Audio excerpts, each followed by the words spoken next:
Так, hammaga assalomu alaykum. 40 kilovatli Andeli yigamiz.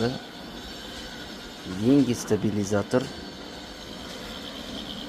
platasidagi tranzistor bor-ku, ketib qolgan ekan. O'shani buroq qo'ysanglar ham sariq chiroq o'chadi.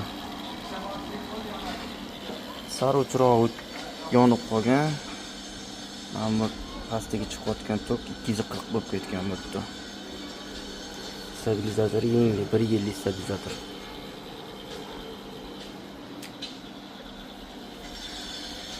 Kimga ishlar xizmatli kerak bo'ladigan bo'lsa, aloqaga chiqaverasizlar.